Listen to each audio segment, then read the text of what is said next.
नमस्कार साथियों, आप देख रहे हैं लोक समाचार हड़ौदी। मैं पत्रकार संतोष व्यास। आज की प्रमुख खबर, आप जो भी यह लोक समाचार हड़ौदी की खबरें देख रहे हैं, उनसे निवेदन है कि आप इस लोक समाचार हड़ौदी यूट्यूब और लोक समाचार हड़ौदी फेसबुक पेज और मेरी खुद की आईडी संतोष व्यास पत्रकार के नाम से हैं, उसे सब्सक्राइबर फॉलो अवश्य करें, जिससे आपको नियमित रूप से वह खबरें मिलती रहे। अब आज की प्रमुख खबरें, यह जो स्क्रीन पर आप नज़ारा देख रहे हैं, यह मलार रोड का है। तो ये मुख्य सड़क है। यहाँ पर स्वच्छता अभियान को धत्ता बता रहा है यह सीवरेज। इस सीवरेज के चलते यहाँ बड़ी ही गंभीर समस्या बनी हुई है और इस मार्ग में हर समय गंदा पानी भरा रहता है और ऊपर से किसी ने इसमें मिट्टी डाल दी, जिसके चलते अब राहगीरों के लिए और भी परेशानी का कारण बन गया है। क्या प्रशासन इसे दुरुस्त करवा पाएगा? इस स्वच्छता अभियान के तहत यह सबसे बड़ा सवाल उठ रहा है। ये हालात कब से बने हुए हैं यहाँ पर? ये बरसात की टाइम कम से कम 2-3 महीनों से ये हालात हैं। तो एक तरफ तो स्वच्छता अभियान चला के रखा है प्रशासन ने और ये मुख्य सड़क है, आपका क्या कहना है इसमें?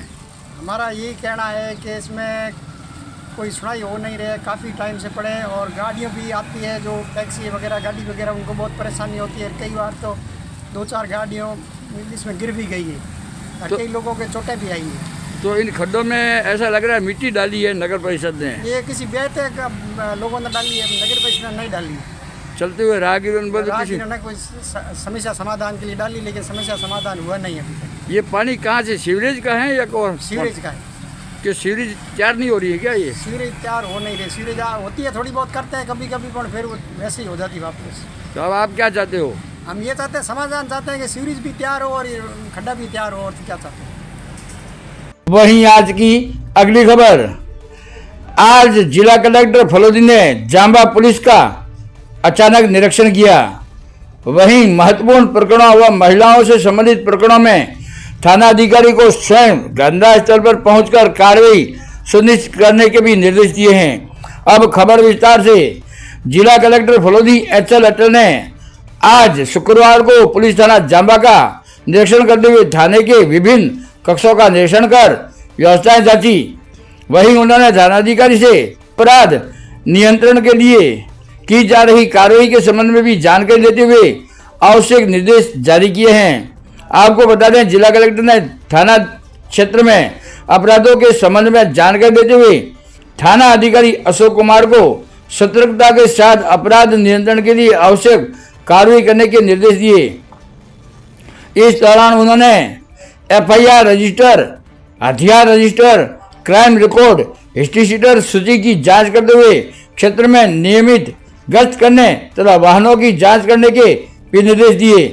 उन्होंने थानाधिकारी को क्षेत्र में नियमित गश्त करते हुए अवैध शराब तस्करी की रोकथाम के लिए उचित कार्रवाई करने के भी निर्देश दिए हैं।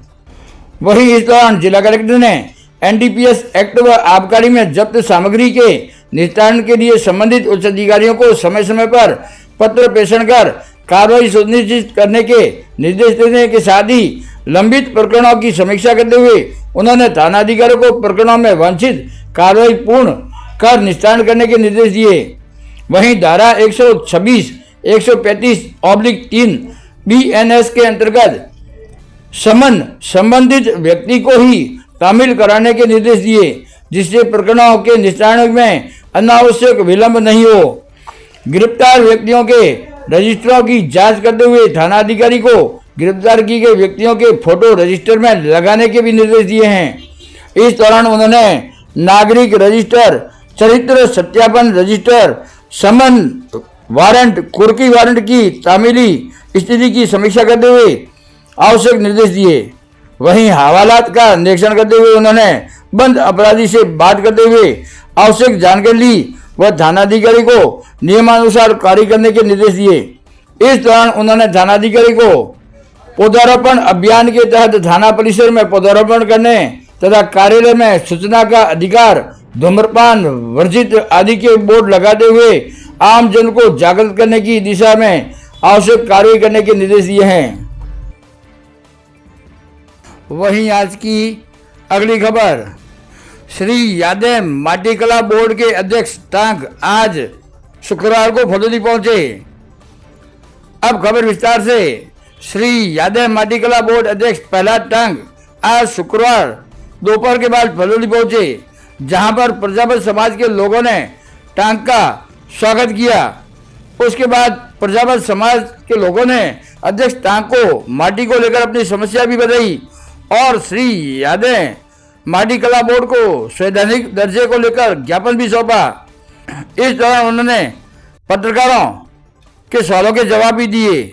5 करोड़ का बजट उसके लिए दिया गया है। उसकी ज़मीन की आवंटन की प्रक्रिया चल रही है, वो जैसे ही होगा वो बढ़ना शुरू होगा। और दूसरा 1000 इलेक्ट्रिक चाक और मिट्टी गूंथने की मशीनें, ये बजट घोषणा हुई है। अब हम उसकी हमारी 20 तारीख को बोर्ड की पहली गवर्निंग बोर्ड की बैठक हो चुकी है और उसके अंदर बहुत सी चीज़ें तय की है। उसकी पत्राचार चल रहा है और शीघ्र ही हम इसके लिए अलॉटमेंट के लिए आवेदन आमंत्रित करेंगे। निश्चित तौर पर आवेदन बहुत ज़्यादा आएंगे तो उसके आधार पर जितने अभी पहले हैं ये बांटे जाने के बाद में जो बचेंगे उनके आधार पर हम योजनाबद्ध तरीके से मुख्यमंत्री जी से आगामी बजट के अंदर डिमांड करेंगे भाई ये हमारे को और चाहिए। निश्चित तौर पर हमें मिलेगा। मुख्यमंत्री जी हमारे कामगारों की, आर्टिजन्स की बात सुन रहे हैं।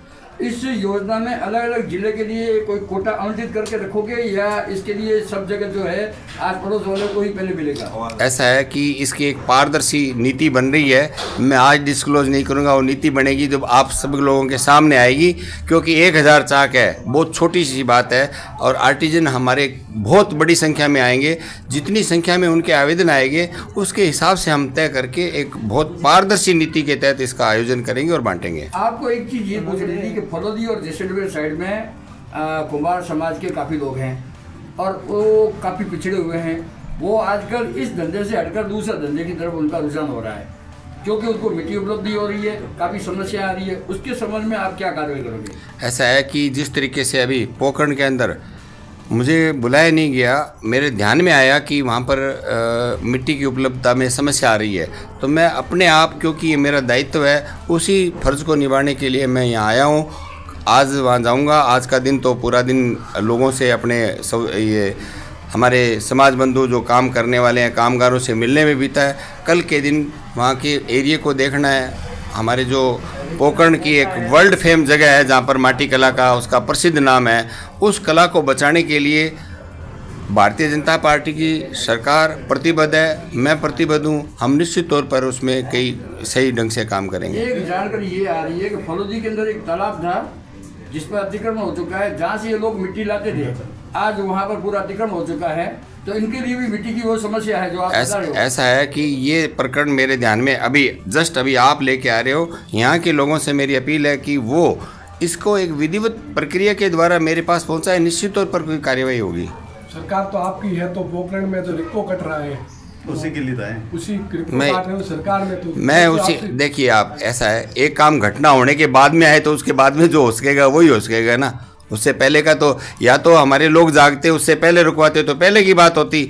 अब जो हो गया, अब जितना हो सकेगा उतना करवाएंगे। युवाओं के लिए तो उनके लिए अभी पढ़ाई के लिए कह रहे थे, युवाओं के लिए तो पहला काम है, खाली ये काम नहीं है। युवाओं के लिए पहला काम ये है कि वो पढ़े लिखे, अफसर बने भाई, और समाज को एक दिशा देवें। पहला काम तो उनके लिए ही है। फिर भी अगर वो किसी काम से पिछड़ जाते हैं तो भारत सरकार की और राजस्थान की सरकार की जो कौशल योजनाएं, उसके अंदर कौशल प्राप्त करे, उसके प्रशिक्षण प्राप्त करे और स्वरोजगार प्राप्त करे। उसके तहत हमारा ये जो माटी कला बोर्ड भी है वो भी इस कौशल, इस प्रशिक्षण के इस माध्यम में आता है। हम उसका भरपूर सहयोग करेंगे। कोई आए तो सही, लेके ही नहीं आए तो उसके कैसे देंगे। फिर भी हम तो काम कोशिश करें कि किसी न किसी प्रकार से हमारे लोगों को अधिक से अधिक रोजगार मिले। काफ़ी बार क्या होता है कि जैसे कि उनको ऊपर ऐसी आपदा आ जाती है कि नाई गिरना, उसमें सारे बर्तन 1 महीने में पकाते हैं, उसके बाद वो सारे के सारे के अंदर ये मुद्दा उठ चुका है। और उसके अंदर हमने ये कहा भी इनके लिए बीमे की व्यवस्था होनी चाहिए, इनकी भरपाई की बीमे की व्यवस्था होनी।